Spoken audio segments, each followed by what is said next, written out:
माता पिता के मृत्यु बाद उनकी तस्वीर क्या लगाना चाहिए?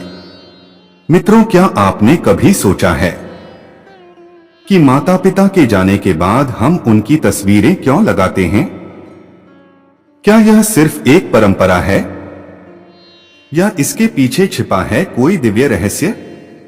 आइए आज सुनिए एक ऐसी कथा जहां एक राजा को मिला पितरों का आशीर्वाद और मिला एक दिव्य उत्तर देवर्षि नारद से।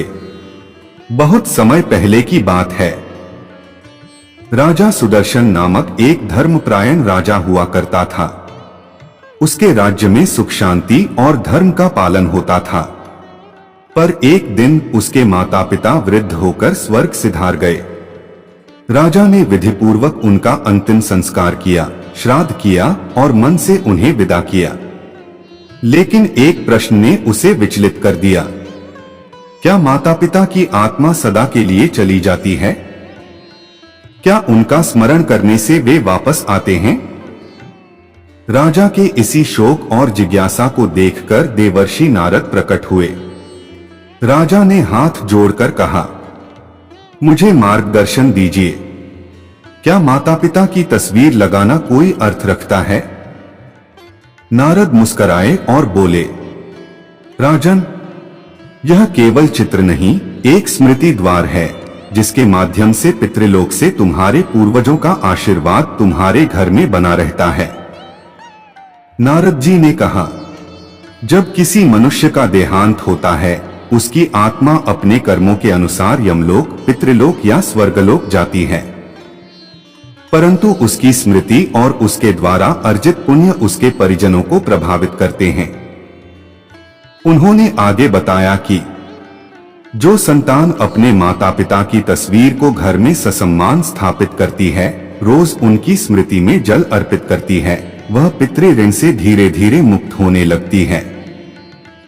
नारद जी ने राजा से कहा, 1 वर्ष तक तुम अपने महल में माता पिता की तस्वीर लगाओ, उनके समक्ष दीप जलाओ और उन्हें हर शुभ कार्य में साक्षी मानो। देखो क्या परिवर्तन होता है। राजा ने ऐसा ही किया। आश्चर्य की बात यह थी कि उसके जीवन में अचानक सुख शांति लौट आई। बंजर भूमि में हरियाली छा गई, बीमारियां मिटने लगी और उसके मन में स्थिरता आने लगी। एक रात राजा ने स्वप्न में अपने माता पिता को देखा। वे दिव्य वस्त्रों में थे।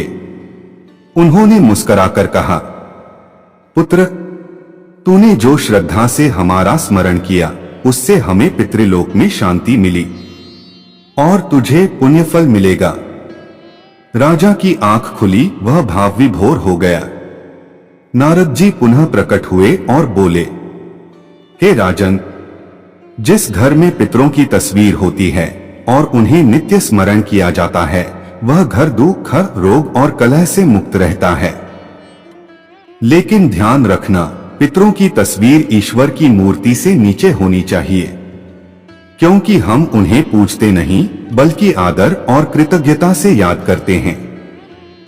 नारद जी ने कुछ नियम बताए जो हर व्यक्ति को अपनाने चाहिए। 1. तस्वीर उत्तर दिशा की ओर मुंह करके न लगाएं। दक्षिण दिशा में लगाना शुभ माना जाता है। 2. तस्वीर के नीचे दीपक, जल और पुष्प अर्पित करें। 3. उनके जन्म और पुण्यतिथि पर तर्पण श्राद्ध करें। 4. उनके नाम से कोई दान करें, विशेषकर अनाथ, वृद्ध या गौशाला में। राजा सुदर्शन ने यह परंपरा अपने पूरे राज्य में लागू की। धीरे धीरे उसकी प्रजा भी अपने पितरों का स्मरण करने लगी। राज्य में पुण्य, श्रद्धा और धर्म की बयार बहने लगी। नारद जी अंत में बोले, मृत देह चली जाती है पर आत्मा अमर है और पितरों की तस्वीर उनकी उपस्थिति की सौम्य छाया है। यदि आपको यह पौराणिक कथा अच्छी लगी हो तो कृपया लाइक करें, शेयर करें और हमारे चैनल को सब्सक्राइब करना न भूलें। आपका एक सब्सक्राइब हमें और अधिक धर्म और ज्ञान की कहानियां लाने के लिए प्रेरणा देता है।